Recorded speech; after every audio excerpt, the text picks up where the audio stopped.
Hello students, this is the next video lesson of circulatory system and today we are going to study blood group inheritance.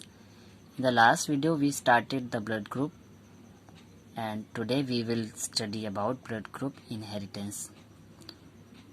So blood group inheritance का meaning आप सबसे पहले समझ लें. Inheritance का मतलब होता है transfer of character from generation one generation to next generation. Means आपके एक बायोलॉजिकल कैरेक्टर का एक जनरेशन से दूसरी जनरेशन में ट्रांसफर होना. सेम एज अगर हम बात करें ब्लड ग्रुप इनहेरिटेंस की, मीन्स कि पेरेंट्स से उनकी ऑफ स्प्रिंग में ब्लड ग्रुप कैसे ट्रांसफर होता है, इसी को ही हम पढ़ेंगे ब्लड ग्रुप इनहेरिटेंस के अंदर. सो ब्लड ग्रुप इनहेरिटेंस समझने से पहले सबसे पहले तो हमें पता होना चाहिए कि कितने टाइप के ब्लड ग्रुप होते हैं. तो सभी को ही पता है कि जो ब्लड ग्रुप से हमारे वो 4 टाइप के होते हैं. कौन कौन से होते हैं? A B and O. These 4 types of blood group are present in human being. तो इन 4 ब्लड ग्रुप्स का ही हमको इनहेरिटेंस पढ़ना है. तो जब हम ब्लड ग्रुप का जो इनहेरिटेंस पढ़ते हैं तो उस कंडीशन में जो हम जैसे हम जेनेटिक्स पढ़ते हैं तो वहाँ पे एलील लेते हैं. तो यहाँ पे एलील के लिए जो हम बेस अल्फ़ाबेट लेंगे वो लेंगे आई. तो जो भी हम जीन्स कैरी करेंगे वो इन्हीं बेस अल्फ़ाबेट यानी आई पर ही कैरी करेंगे. अब ब्लड ग्रुप ए बी में जो हमारा डोमिनेंट और रिसेसिव ट्रेट का जो सिस्टम होता है वो एबीओ सिस्टम पे वर्क करता है. एबीओ सिस्टम मीन्स कि हमारे पास 3 ट्रेट्स होती हैं डोमिनेंट और रिसेसिव की, A B and O. A B कोई ट्रेट नहीं होती है. ए बी केवल ब्लड ग्रुप ए और बी के को डोमिनेंस से बनी हुई एक कंबाइंड ट्रेट है. अब को डोमिनेंस क्या होता है वो भी मैं भी इसी वीडियो में डिस्क्राइब करने वाला हूँ. सिंपली आप समझ लीजिए कि अगर किसी भी एक पर्टिकुलर कैरेक्टर, जैसे कि ब्लड ग्रुप एक कैरेक्टर है और उसकी 3 डिफरेंट ट्रेट हैं ए बी एंड ओ, तो यहाँ पर एक पैटर्न फॉलो करता है कि higher to lower, lower to higher. यानी कि कोई एक कैरेक्टर होगा जो हाईली कंट्रास्ट होगा, फिर सबसे कम कंट्रास्ट और उसके बाद सबसे ज़्यादा कम कंट्रास्ट. तो अगर कोई कैरेक्टर ज़्यादा कंट्रास्ट है तो वो डोमिनेंट हो जाएगा और जो कम कंट्रास्ट है वो रिसेसिव हो जाएगा. लेकिन एबीओ सिस्टम में होता क्या है, ब्लड ग्रुप ए और बी दोनों ही डोमिनेंट होते हैं. और डोमिनेंट होते हैं लेकिन एक दूसरे के लिए ये इक्वली डोमिनेंट होते हैं. मीन्स हम बोल सकते हैं जो ए है वो ब्लड ग्रुप बी के इक्वली डोमिनेंट है. और जब दो ट्रेट्स इक्वली डोमिनेंट होती हैं तब हम वर्ड यूज कर लेते हैं को डोमिनेंस.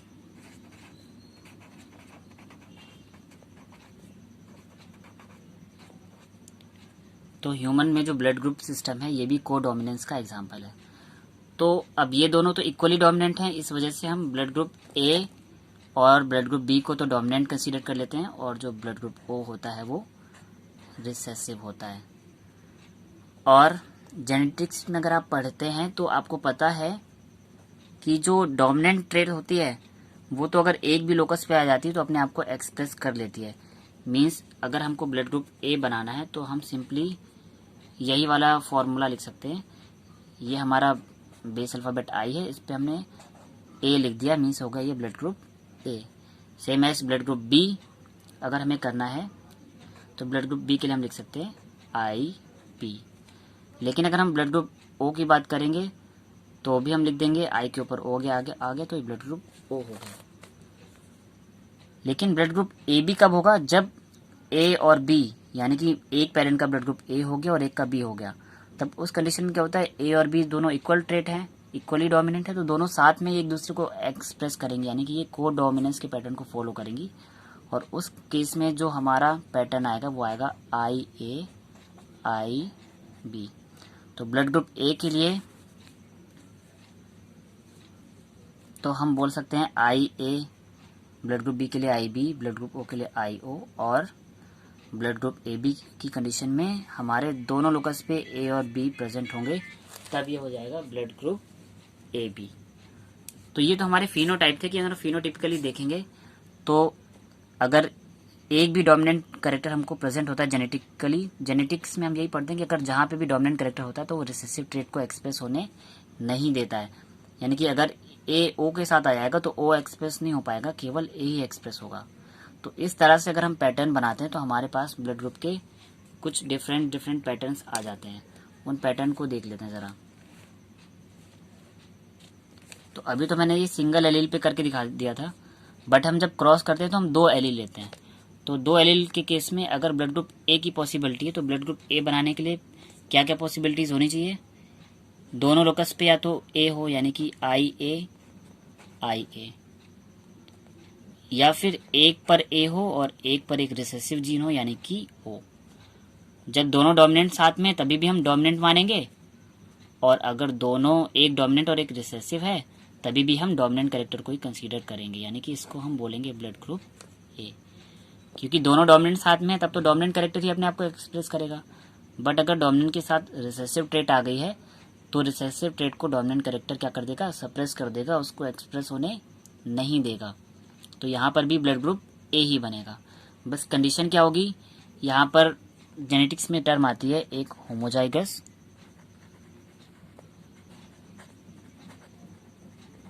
और दूसरी हेट्रोजाइगस।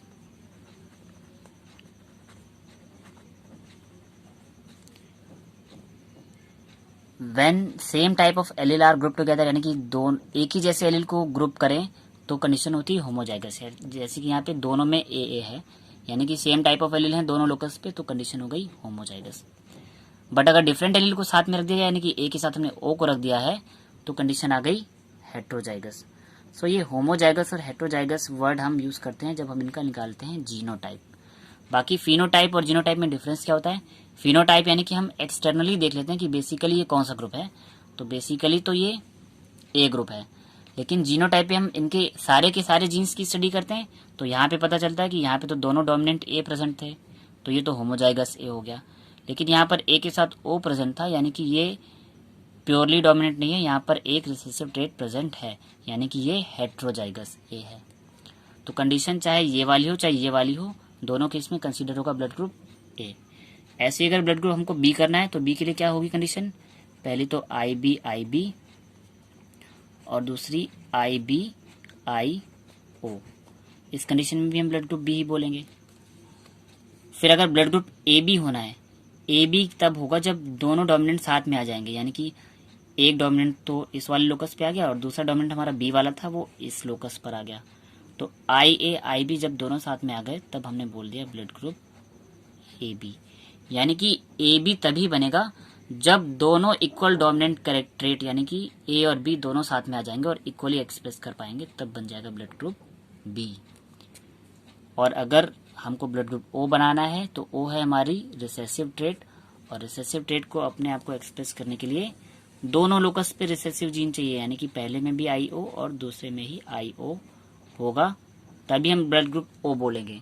अगर आई ओ के साथ और कुछ आ गया तो वो हो जाएगा डोमिनेंट। जैसे कि यहाँ पे आई ओ के साथ आई ए आ गया तो ए डोमिनेंट था तो ए माना गया, आई ओ के साथ आई बी आ गया तो बी डोमिनेंट था, इसलिए ब्लड ग्रुप बी कंसीडर हुआ। यानी कि रिसेसिव ट्रेट को एक्सप्रेस करने के लिए दोनों लोकस पे उसके रिसेसिव जीन प्रेजेंट होने चाहिए। तो ये कुछ 6 जीनोटाइप थे हमारे, 1 2 3 4 6 5 और 6। ये 6 जीनोटाइप हमारे ब्लड ग्रुप्स में पॉसिबल है। अब सपोज कि आपको ब्लड ग्रुप इनहेरिटेंस का कोई क्वेश्चन आना है और आप सॉल्व कैसे करने हैं, तो मैं एक एग्जांपल ले रहा हूँ और उसी एग्जांपल के थ्रू आपको डिस्क्राइब करूँगा कि ये कैसे ट्रांसफरिंग होती है यहाँ पे। तो सपोज यहाँ पर हमारी एक पेरेंट जनरेशन है जहाँ पर इस पेरेंट जनरेशन में एक male parent crosses with a female parent. अब मेल पेरेंट के लिए अगर हमने बोल दिया कि इनका ब्लड ग्रुप जो है वो ये वाला है, यानी कि होमोजाइगस ए, और होमोजाइगस ए का मतलब है आई ए, और जो फीमेल पेरेंट है उनको बोल दिया ब्लड ग्रुप ओ है, और ब्लड ग्रुप ओ होने के लिए कंडीशन क्या होती है? यानी कि दोनों एलील पे रिसेसिव जीन प्रेजेंट हो, यानी कि आई ओ। अब जो क्रॉस का पैटर्न होता है हम क्रॉस कैसे कराते हैं उससे भी देख लीजिए। पहले फर्स्ट से फिर फर्स्ट का सेकंड से, फिर सेकंड का फर्स्ट से, और सेकंड का सेकंड से, और इस तरह से 4 डिफरेंट कंबाइंड ट्रेड्स हमको मिल जाएंगी। पहले देखिए आई ए का आई ओ से, तो पहली जो हमको ट्रेड मिली है वो आई ए आई ओ, फिर आई ए आई ओ,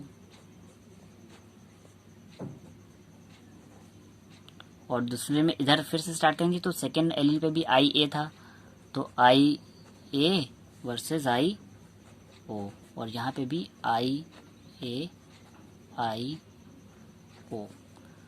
अब देखिए चारों की चारों ट्रेड में हमको क्या मिला है, आई ए आई ओ, और यहाँ पर देख लीजिए अगर आई ए और आई ओ है तो ब्लड ग्रुप ए होगा।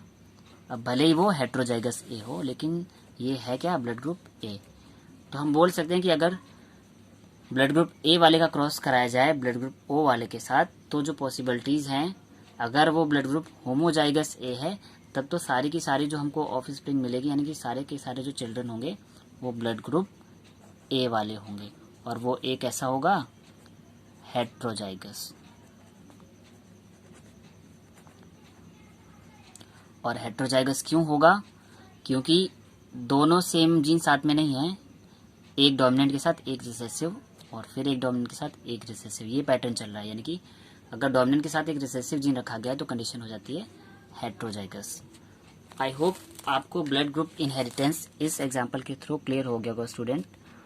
और ब्लड ग्रुप एक्सेप्टेंस को लेकर भी कुछ स्टूडेंट्स को डाउट हैं, तो मैं उन्हें भी क्लियर करने वाला हूँ। तो आप इस शीट को भी थोड़ा सा ध्यान से देखिएगा, आपको यहाँ से ब्लड ग्रुप एक्सेप्टेंस के बारे में पता चल जाएगा कि कैसे ब्लड ग्रुप जो है ट्रांसफर होते हैं। तो सपोज कि किसी का ब्लड ग्रुप ए है, तो मैंने ए के लिए जो बोला है कि ब्लड ग्रुप ए वाले के पास एंटीजन ए होगा, ब्लड ग्रुप बी वाले के पास एंटीजन बी होगा, ए बी वाले के पास एंटीजन ए और बी दोनों होंगे, और ओ वाले के पास कोई भी एंटीजन नहीं है। अब ब्लड ग्रुप जो ए है, ए वाला तो ब्लड ग्रुप ए को ही एक्सेप्ट करता है। क्यों, सपोज ये ब्लड ग्रुप ए है, देखिए मैंने कलरेशन इसलिए दिखाई है ताकि आप इजीली इनको समझ पाएं। देखिए यहाँ पे सेम कलर का मतलब है यहाँ पे सेम एंटीजन है, और अगर एंटीजन सेम है तो ये एक्सेप्ट कर लेगा। यानी जो ए को ए वाले का अगर ब्लड दिया जाए तो वो एक्सेप्ट कर लेता है, और ये बी वाले का एक्सेप्ट करेगा नहीं क्योंकि एंटीजन मैच नहीं करेंगे, ए बी वाले का भी नहीं करेगा क्योंकि एंटीजन मैच नहीं करेंगे, बट ये ओ वाले का कर लेगा। ओ वाले का इसलिए कर लेगा क्योंकि ओ के पास कोई भी एंटीजन नहीं है। सो इस तरह से ब्लड ग्रुप ए वाला ए और ओ का एक्सेप्ट कर लेता है। सेम पैटर्न बी भी फॉलो करता है। बी वाले में बी का एंटीजन तो मैच कर लेता है, लेकिन ए का मैच नहीं करता है और ए बी का मैच नहीं करता है, तो ये केवल बी को एक्सेप्ट करेगा और ओ को इसीलिए क्योंकि ओ में कोई भी एंटीजन नहीं है। लेकिन जब ए बी की बात आती है तो ए बी ए को भी एक्सेप्ट कर लेता है क्योंकि इसके पास ए के लिए भी एंटीजन है, ये बी को भी एक्सेप्ट करेगा क्योंकि बी के लिए भी इसके पास एंटीजन है, और ये ए बी को तो एक्सेप्ट कर ही लेगा, और ओ को भी कर लेगा क्योंकि ओ पर तो कोई एंटीजन है ही नहीं। इसीलिए जो ब्लड ग्रुप ए बी है वो देखें तो ए बी और ओ चारों को एक्सेप्ट कर लेता है। इसीलिए ब्लड ग्रुप जो ए बी है इसको बोला गया है ऑल एक्सेप्टर।